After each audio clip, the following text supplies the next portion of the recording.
आपका सवाल और तमाम आपके दोस्त साथियों का सवाल कि अब जो है बाबरी मस्जिद या मस्जिद हिंदू मुस्लिम हिजाब तिलक पे सरकार को वोट नहीं मिलने वाले हैं और ख़ास करके आगामी चुनाव में 2024 में जो होने जा रहे हैं, इसलिए ये हिलाल का मुद्दा उठाया गया है।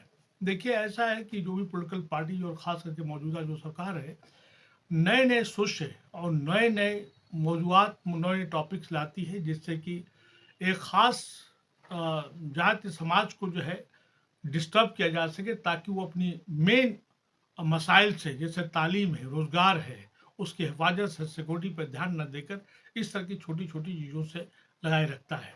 मैं आपके सवाल को जवाब देने से पहले मैं एम एस स्वामीनाथन, जो बहुत बड़े साइंटिस्ट थे, और ये एक तरफ देखा जाए तो एग्रीकल्चर और ख़ास करके गेहूं और धान के लिए उन्होंने रिवोल्यूशन लाया था प्रोडक्शन में। वह एक बहुत बड़े जेनोलॉजिस्ट कह लीजिए, और उसके साथ साथ जो है बहुत बड़े साइंटिस्ट थे, और साइंटिस्ट के साथ साथ उन्होंने बहुत बड़ा काम किया, एक तरह से उन्होंने रिवोल्यूशन लाया। दूसरी जो बात, बहुत बड़ी इंपॉर्टेंट बात है कि जब से ये मिनिस्ट्री ऑफ फूड प्रोसेसिंग जो है गवर्नमेंट ऑफ इंडिया की जो मिनिस्ट्री है, उसमें जो है अपिडा जो है, ये आपको जानना पड़ेगा कि agriculture and process food products export development authority of India, जिसकी कॉन्स्टिट्यूशन जो है 1985 में की गई, उसके तहत ये जो है ढेर सारे एक्सपोर्ट्स प्रोडक्ट्स को जो एग्रो बेस्ड या एग्रीकल्चर बेस्ड है उनको देने का काम किया गया, जिससे हमारी एक्सपोर्ट काफ़ी उसमें बढ़ा। आज जो हलाल जो है हलाल और हराम प्रोडक्ट्स की बात हो रही है, मैं समझता हूँ कि शोशेबाजी है। और यहाँ का जो कम्युनिटी जो मीट खाता है, और एक तरह से कहा जाए तो एनिमल प्रोटीन को बहुत ही सख्त ज़रूरत है, और उस पर उन्होंने बैन लगाने की कोशिश किया है। मैं एक बहुत इंटरेस्टिंग पहलू के अंदर बताना चाहता हूँ कि कम से कम ऐसे जो है अपिडा अपिडा का मतलब ये है कि agricultural and process food products export development authority of India, जो ministry of commerce and export के डिपार्टमेंट के अंदर आती है, इन्होंने कम से कम 74 या 75 से ज़्यादा ऐसे कंपनीज हैं या ऐसे जो है एक्सपोर्टर्स हैं जिनको उन्होंने लाइसेंस दिया है, और ये तमाम बीफ जो एक्सपोर्ट्स हो रहे हैं, इन पे बाकायदा हलाल का सर्टिफिकेट जारी किया जाता है, और उसको देने वाले हमारे उलमा कराम, मैं समझता हूँ कि देवबंद या नदवा से किसी ने जारी किया होगा। इंडिया का सबसे बड़ा एक्सपोर्टर जो बीफ का एक्सपोर्टर है, जो गल्फ कंट्रीज में, एशिया सब कंट्रीज में जाता है, उसमें जो है अल कबीर है, जिसके कि मालिक जो है सरवाल साहब है। अल अरबियन एक्सपोर्ट जो है, जिसके मालिक जो है सुनील कपूर है। उसी तरह से MKR एक्सपोर्टर्स मदन एबट साहब हैं, जो कि इनका बहुत बड़ा दूसरा जो Abbott cold storage private limited है, ये भी इसके जो है नॉन मुस्लिम है। उसी तरह से अल्लूर एक्सपोर्टर जो है, ये भी एक बहुत बड़ा जो है एक हिंदू भाई का है, और उसी के साथ साथ में वो भी एक्सपोर्टर्स जो है, जो ये भी इसके भी मालिक जो है OP अरोड़ा हैं। उसी के साथ साथ में पुण्य प्रोडक्ट्स एक्सपोर्ट्स जिसके डायरेक्टर जो है शशि कुमार हैं, अश्विनी एग्रो एक्सपोर्ट्स तमिलनाडु में गांधीनगर में है। उसी तरह से महाराष्ट्र फूड प्रोसेसिंग एंड के मालिक जो है के राजेंद्रन हैं। और इस तरह से तमाम बड़े बड़े बीफ एक्सपोर्टर्स को देखा जाए तो ये जो है नॉन मुस्लिम्स है, बल्कि मुस्लिम्स का तो वहाँ पे एक्सपोर्ट्स पे बीफ एक्सपोर्ट कहीं नामो निशान ही नहीं है। जो हिंद एग्रो के जो मालिक थे सराज कुरैशी साहब, मैं नहीं समझता कि उनकी तो बहुत हालत ख़राब है, और उसी तरह से अन्ना ग्रुप है, वो भी उसकी भी बहुत हालत ख़राब कर दिया गया। और ये वो कंपनियां हैं जिन्होंने सरकार को बहुत बड़े पैमाने पर चंदा देती हैं, चाहे इलेक्शन के नाम पे है या जिसके नाम पे देती हैं।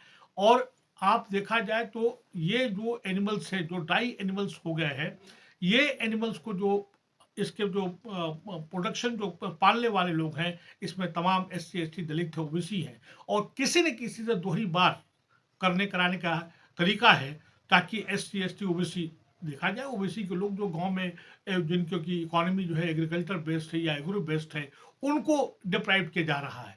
और जो खास के आज जो चल रहा है, बड़े बड़े कॉर्पोरेट ग्रुप्स जिसमें अदानी अंबानी है, और आपने 10 लोगों का मैंने नाम लेके बताया, मैंने इन लोगों का नाम आता है, इन्होंने उनको साथ दिया है। 1978 में एक टेलो कांड हुआ, टेलो कांड में जिसमें जैन बंधुओं को एक्सपोज किया गया, कि ये जो है जो ऑयल आ रहा है उसमें जो है काऊ का ये एक तरह से देखा जाए चर्बी है, तो उसने कह दिया कि ये हमारा व्यापार है, इससे हमारा धर्म से लेना देना कुछ नहीं है।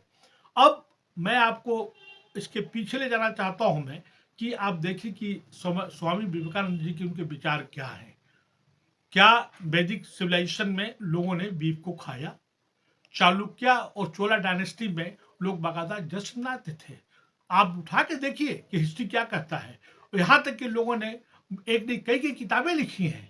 उस किताबों में जैसे कि गाय का कातिल कौन, इस किताब को पढ़िए, कई लोगों ने इस मुद्दे पे लिखा है। और मैं तो प्रोफेसर DN झा की किताब जिसपे काऊ के जो है बारे में लिखा है, मैं समझता हूँ कि इनको सबको पढ़ना चाहिए।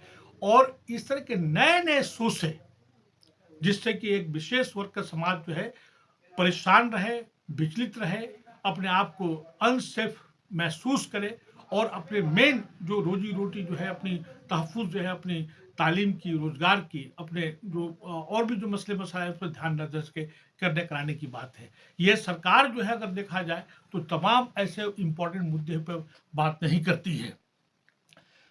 एक तरह से देखा जाए तो जितने भी सोशलिस्ट लीडर्स हैं या कम्युनिस्ट लीडर्स हैं, वो देखा जाए तो खुल के कहते हैं कि ये जो है गाय का कातिल जो है या जो है हमारी गौ माता की कातिल जो एक तरह से सरकार है। उन्हें तो इन तमाम एक्सपोर्टिंग कंपनीज को क्यों नहीं बैन कर देती है, सर्टिफिकेट को क्यों दिया जाता है। बेसिकली मुद्दा है कि किस तरह से जो है समाज में इंतशार पैदा किया जाए और वोट को कैसे गवर्नर किया जाए। अब ये सब सोच से नहीं चलना चाहिए। दूसरा एक किसी से जुड़ा हुआ बहुत इंपॉर्टेंट मुद्दा पहलू है, वो पहलू ये है कि मुस्लिम समाज के पास में कोई थिंक टैंक या इस तरह का थॉट प्रोसेस को देखा जाए तो खुल के कहते हैं कि ये जो है गाय का कातिल जो है या जो है हमारी गौ माता की कातिल जो एक तरह से सरकार है। उन्हें तो इन तमाम एक्सपोर्टिंग कंपनीज को क्यों नहीं बैन कर देती है, सर्टिफिकेट को क्यों दिया जाता है। बेसिकली मुद्दा है कि किस तरह से जो है समाज में इंतशार पैदा किया जाए और वोट को कैसे गवर्नर किया जाए। अब ये सब सोच से नहीं चलना चाहिए। दूसरा एक किसी से जुड़ा हुआ बहुत इंपॉर्टेंट मुद्दा पहलू है, वो पहलू ये है कि मुस्लिम समाज के पास में कोई थिंक टैंक या इस तरह का थॉट प्रोसेस नहीं हो पा रहा है जिनको कि इस तरह के मुद्दों को कॉन्स्टिट्यूशन के तहत, आइन के तहत या एकेडमिक रिप्लाई, इनको इंटेलेक्चुअल रिप्लाई दिया जा सके। इनके तमाम जवाब को जो है आम जनता के डोमेन में इनको लेके आना चाहिए और इस तरह नहीं तो ये जो है बनवादी पुजवादी ताकतें जो है करती रहेंगी। इससे सबसे बड़ा नुकसान जो हो रहा है, सबसे बड़ा जो नुकसान हो रहा है हमारी 70 to 75% जिनके की इकोनॉमी जो है एग्रीकल्चर बेस्ड है, एग्रो बेस्ड है, जिनके की एनिमल हस्बेंड्री पे प्रोडक्शन में बेस्ड है, इसमें तमाम SC ST OBC दलित लोग हैं। अगर देखा जाए तो OBC समाज की जो है सबसे ज्यादा यादव समाज, कुशवाहा समाज और कुर्मी समाज जो है गाय पालता है। तो अगर वो ड्राई हो जाएगी, जब उसका यूटिलिटी खत्म हो जाएगी, जब दूध नहीं देगी, तो उसको लेके क्या करेंगे। आप उठा के देखिए उन्होंने गौशाला बनाया, गौशाला के मालिक कौन है, गौशाला का प्रबंधन कौन करता है, उसमें कितने बड़े बड़े धांधली, कितने बड़े रैकेट हुए। उसमें गौशालाओं में जो गाय माता को उन्होंने बाकायदा जो गवर्नमेंट ने जो एड दिया बिल्कुल वो लोग खा गए, गाय को भूसा चारा तक नहीं दिया गया, मर गए, उनके खिलाफ कोई कार्रवाई नहीं हुई। और खासकर ये काऊ बेल्ट की बात है।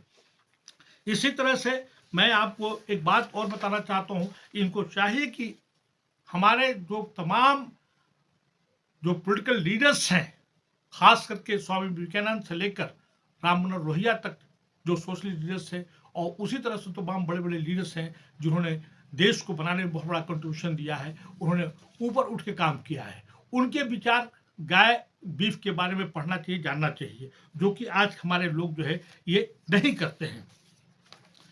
ये हमें और आपको सबको ये देखना चाहिए कि भाई इस प्रकार की तमाम मुद्दे ऐसे एंड वक्त पे, आज 2024 में चुनाव होने जा रहे हैं, क्यों उछाले जाते हैं।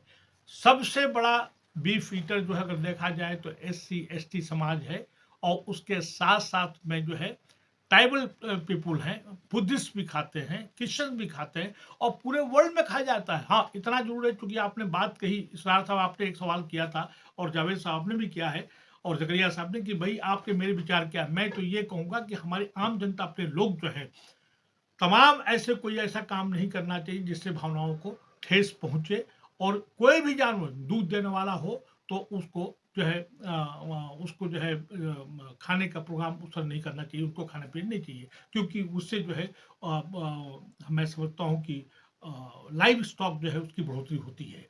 और आखिर में मैं बता दूं कि इससे किसी को विचलित होने की जरूरत नहीं है, बल्कि इस तरह के नैरेटिव को जारी किया गया है और एक ये महज सोचा है, एक महज मुद्दा है। ये भी किसी न किसी लेवल पे जाके खत्म हो जाना चाहिए। आज का मुद्दा जो है कास्ट सेंसस है और उसके साथ साथ ओल्ड पेंशन स्कीम है। लोग बात कह रहे हैं कि अब जो है तमाम मुद्दे जो है रोजगार की बात करो, हमारे जीडीपी जेनपी की बात करो, पर कैपिटा इनकम की बात करो, और इसकी अगर बात नहीं होगी तो मैं समझता हूँ देश प्रोग्रेस नहीं कर पाएगा। आपका बहुत बहुत शुक्रिया।